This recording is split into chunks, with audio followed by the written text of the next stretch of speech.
Good to talk to you. Good to talk to you. How are you? Pretty good. I have your book right here, and Oh, good. we were talking about the book, but we were talking about the album that came out with the book last week.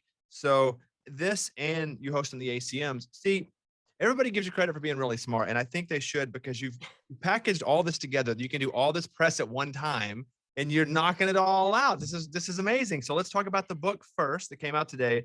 Run, Rose, Run, because you wrote this with James Patterson. How do you guys become friends? How do you guys get in touch with each other?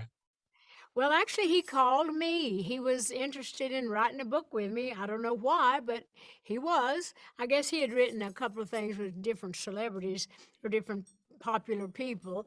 And so he called and asked if I would be interested in writing a book with him. I said, "Well, that depends." I was shocked that he called to start with. I thought, why does he need me? He's doing okay on his own. But I said I would be interested if it was really something I could really take part in and really be, able to really contribute to it. So I said, why don't you come to Nashville and we'll talk? And so he flew down and we got together and he told me that he'd like to write something about Nashville. And I thought, well, that's certainly something I know about. So it really worked out really well and we just really clicked. I liked him a lot. I thought, well, we'll be able to work together because it's very important when you have to do a project that you like, the people you're having to spend that much time with. But he's really a great guy, and we just got along great. We both were able to contribute a lot to each other. And me being in country music all my life and in Nashville for 57 years, I thought I knew a little bit about it. James Patterson is so successful in his line of work. Obviously, you are in yours. But is there ever anyone, or has there been anyone in the last 10, 15 years that you've met and you've been starstruck by? Well, I'm starstruck by anybody that does really good work and tries to make a difference in the world. And that was one of the things I loved about James. He's really interested in making the world a better place as I am. And he's very big on charity work for children and all that. So we really clicked on many ways. But I'm always impressed with people that do good things. So I can't just necessarily name a bunch of people, but I think it's all great when anybody steps up to try to do better. The ACM Awards are tonight on Amazon Prime Video, and you're hosting. And I guess it goes to, again, you've done so many really cool things. Do you get nervous to perform ever anymore? Well, you always get nervous because you want it to go well. You hope you don't mess up too bad.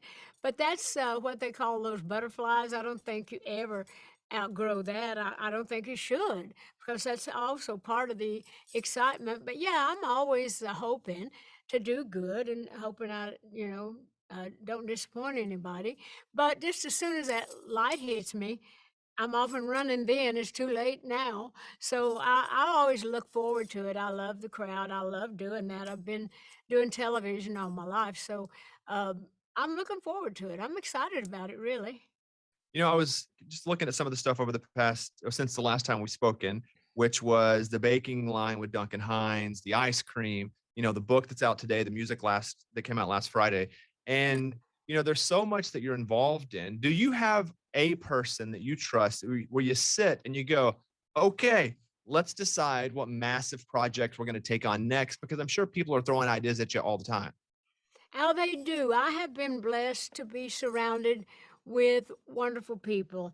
And of course, in the marketing and management, Danny Nozell and his crew have done a wonderful job working all that out. You got to have great press, and Danny's always putting together a great group. And of course, it depends on what all you're working with. That's what we do here in Nashville. Same with my people in East Tennessee with Dollywood and the management there. I am so blessed to have all these smart, wonderful people to help me out with all that. Of course, I'm the creative force, but they have to get out and do all the hard work and make all these wonderful things happen. Do you have a favorite song to sing live now? And has that changed over the years where you have an affinity for a different song as different years go by? Well, it happens almost not just in years, but almost in days or nights. Because sometimes if there's a certain thing going on that I relate to a certain song about. Like, for instance, Coat of Many Colors, I sing all the time. But when my mother passed away, it was just so hard for several months for me to be able to sing that song without actually really breaking down to where I couldn't even finish the song or even that little set, about family. But now, I sing it and it takes on a different feel than it did when mom was living. It's more of a precious memory kind of thing now. But sometimes, it depends on the mood I'm in. Some nights I love singing I Will Always Love You Best. I always love singing that one because every singer loves to have a song that where you can really sing low and let the dynamics, where you can go up and down and then really let it go at the end. So I always enjoy that one. But I enjoy singing the songs that the audience responds to the most. Like when I start into 9 to 5, the crowd just goes crazy, start clapping even before when they start hearing just the rhythm of the song. So it just depends on the night. But I'm thankful that all of them are received so well.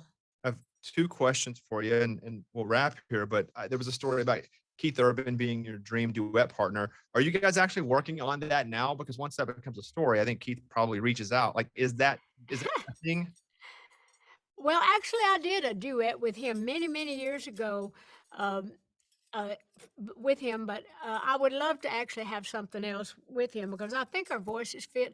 I've always loved him to death. He just feels like a member of my family. He reminds me so much of my brothers, Randy and Floyd, who I used to sing with all the time. So I would love to do something else with Keith and have a real single and have a big hit. But he's got so many people running after him. But anyhow, someday that'll happen again, I hope. 'Cause My he's so talented, I love him. final question is, after you do a performance of any kind, does someone then grab your clothes and go, okay, we have to say this because we will donate it or we'll put it on display? Like every single thing you wear, is that a thing? Well, actually, everything I wear, if I really love it, I'll wear that again, especially if I'm on tour.